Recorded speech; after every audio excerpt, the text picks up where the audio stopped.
प्रणाम गुरु जी। खुश हो बेटा। मैं बिहार बक्सर से आया हूँ। मेरा नाम मनोरंजन प्रसाद सिंह है। एक्चुअली गुरु जी, मेरी माँ पिछले 1 साल से बेड पे हैं। वो एक्चुअली एक तरीके से बोल नहीं पाती हैं, उनका दिमाग नहीं काम करता है, उनका जो खाना है नाक से फीडिंग होती है उनकी। मैंने बहुत जगह ट्रीटमेंट कराया, दिल्ली में एम्स में हर जगह ट्रीटमेंट हुआ। डॉक्टर बताते हैं कि ठीक हो जाएंगी, दवा ऐसे चल रहा है, लेकिन अभी तक कोई भी डॉक्टर ये नहीं बता पाया कि ठीक हो पाएंगे नहीं हो पाएंगे। तो वहीं कामना ले गुरु जी आया हूँ आपके दरबार में, मेरी माँ ठीक हो जाए। अच्छा है, हम तो प्रार्थना करते हैं आपकी माँ ठीक हो। दरबार के नियम पालन करिए। जब पितर जाते हैं तो हल्का होता ही आदमी। तमाम समस्याएं ऐसी रहती हैं, जैसे पितर मरते हैं वैसे ही बना के रखते हैं। आखिरी सीन। जी बिल्कुल, वो चल नहीं पाते, बेड पे हैं। अब मतलब वो समझ भी नहीं पाती हैं, ना सुन पाती हैं। ये समझ में नहीं आता उनका दिमाग काम कर रहा है नहीं कर रहा है। आपको लगता है काम कर रहा है दिमाग उनका? आ, वो अर्ध कोमा की स्थिति में है वो। जी बिल्कुल, वो बेड पे हैं और हैं? बेड पे हैं, वो कुछ बोल नहीं पाती हैं, समझ नहीं पाती हैं। कह तो रहा हूँ कि अर्ध कोमा की स्थिति में है वो। जी जी बिल्कुल। तो कभी लगता है कुछ समझ रहे हैं, कभी लगता है नहीं समझ रहे हैं। हाँ जी, हाथ पैर उसी को अर्ध कोमा कहते हैं। 1 साल से हैं बिल्कुल बेड पे। तो गुरु जी क्या तो डॉक्टर साहब ने क्या कहा, ठीक हो जाएंगे? नहीं, डॉक्टर साहब तो कुछ नहीं, डॉक्टर साहब कुछ बता नहीं रहे हैं। अच्छा, कुछ बता नहीं रहे, इलाज चल रहा है? इलाज चल रहा है, विश्वास है डॉक्टर साहब। गुरु जी बट हमारे जानने वाले भैया थे, उन्होंने आपके बारे में बताया तो मैं आपके दरबार में ये आया। भी कितना अद्भुत विश्वास है, कितना अद्भुत है विश्वास कि कुछ बता ही नहीं रहे कि क्या समस्या। इलाज फिर भी चल रहा है, ठीक भी नहीं हो रहे, फिर भी इलाज चल रहा है।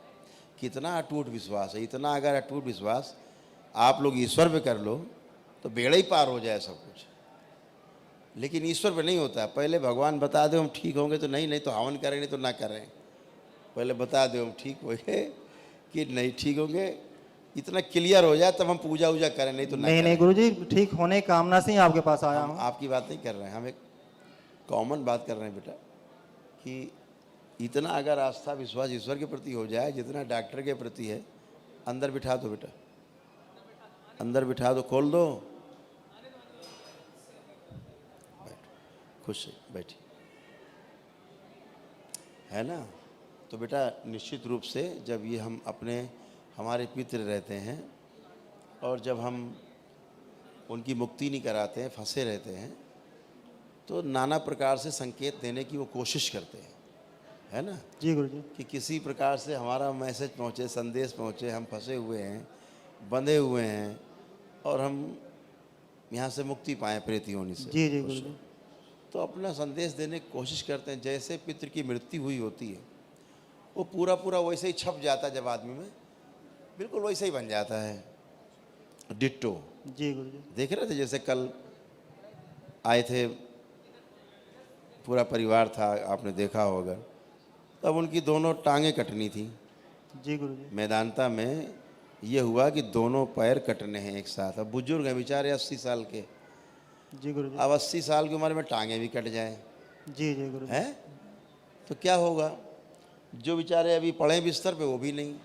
जी गुरु जी। अब उनकी सब नसें सूख गई, पैर की पूरा डेड हो गया। मैदानता कह रहा साहब तुरंत पैर काटने पड़ेंगे, नहीं तो मर जाएंगे ये। जी गुरु जी। पैर जल्दी कटवाओ, दोनों पैर एक साथ काटो।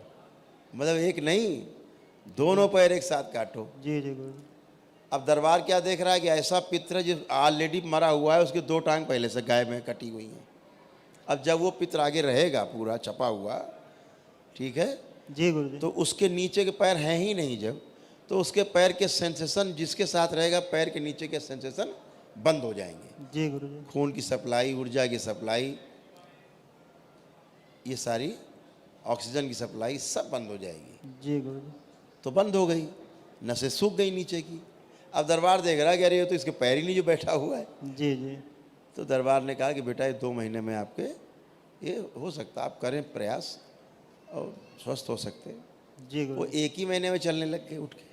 जी गुरु जी, बिल्कुल मैं करूँगा। मैं अभी तो ये क्या होता है, जैसे पितृ रहते हैं आपकी बॉडी वैसे ही बन जाती है धीरे। कैंसर है तो कैंसर बन जाएगा आपको। जी गुरु जी। लकवा से मरा है पितृ तो आपको लकवा जैसी बीमारी, हार्ट अटैक हुआ तो वो हो जाएगा। आईसीयू में जाके मरे हैं तो आईसीयू में पड़े रहेंगे वो जाके। उनको शौक है आईसीयू में, ऐसे लेटे लेटे मरे तो आईसीयू में पड़े पड़े मर जाएंगे। आप रोज़ देखते हो तमाम लोग वेंटिलेटर से, आईसीयू से उतर के आ जाते हैं दरबार की कृपा से। जी गुरु जी। जब वो दरबार की करते हैं नियम पालन, ईश्वर के प्रति आस्था रखते हैं, तो सब होता है बेटा। जी गुरु जी। गंदगी जाती है तो निश्चित रूप से तो अभी देखो कल पूरा परिवार आया था हंसते खेलते जी गुरुजी, हैं, तो वो एनर्जी निकली और वो चल पड़े थे। धीरे धीरे उनके सेंसेशन शुरू हो गए, क्योंकि अब वो खुद आगे आ गए, उन्हीं का शरीर अब खुद आगे आ गया, उनका जीवन, उनके पैर हैं, जी गुरुजी, वो हट गया जिसके पैर नहीं थे, सप्लाई चालू हो गई धीरे धीरे। जी गुरुजी, तो ऐसे ही होता है बेटा हर चीज़ में। तो इसमें मैं तो सभी से कहता हूँ कि आपके द्वारा हम तो संदेश देने की कोशिश करते हैं, कोई एक व्यक्ति खड़ा होता है समझदार, जी गुरुजी, समझने वाला, तो हम कह पाते हैं ताकि लोगों तक संदेश पहुँचे कि ये ऐसी समस्या है जो दिखती नहीं लेकिन है, जी और हम झेल रहे होते हैं, कारण नहीं पता है अगर, तो 100% समझ लीजिए कि ये समस्या कुछ और है। जी गुरुजी, हुँ? मैं समझ गया। तो अब डॉक्टर कारण नहीं बता पाए उनके दोनों पैर क्यों कटने हैं, बस की डेड है, जी, क्यों हुए पता नहीं। मेरी माँ को बस यही बताते हैं कि ठीक हो जाएंगी, अब दवा करते रहिए, ठीक हो जाएंगी, इनके दिमाग में जो प्रॉब्लम है रिकवर होने में टाइम लगता है, ऐसे ही बता यही मैंने बार बार कहता हूँ, दिमाग में जब तक सूजन है जी गुरुजी, तब तक किसी की भी हैसियत नहीं है कि आदमी को ठीक कर ले। जी दिमाग की सूजन सबसे बड़ी समस्या है, जी गुरुजी, और स्थूल शरीर में जो सूजन है वो तो है, स्थूल शरीर के पीछे जो 6 शरीर हैं जी गुरुजी, वो सूजन उनमें है, क्योंकि सोचते विचारते वो शरीर है। जी गुरुजी, फिजिकली प्रॉब्लम इसमें दिखती है, हाड़ मांस के शरीर में, तो पीछे वाली सूजन भी दूर करनी होती, सूक्ष्म शरीरों की भी। जी जब तक उनकी नहीं दूर होगी तब तक इसकी नहीं दूर होगी। कभी दूर नहीं होगी। जब तक वो गंदगी सूक्ष्म की नहीं हटेगी तब तक स्थूल ठीक नहीं होगा, जी गुरुजी, और इसीलिए लोग बीमार रहते हैं और मरते जाते हैं बेचारे। तो करिए, निश्चित रूप से लाभ होगा। ठीक है गुरुजी, ठीक है, प्रणाम गुरुजी। खुश रहिए।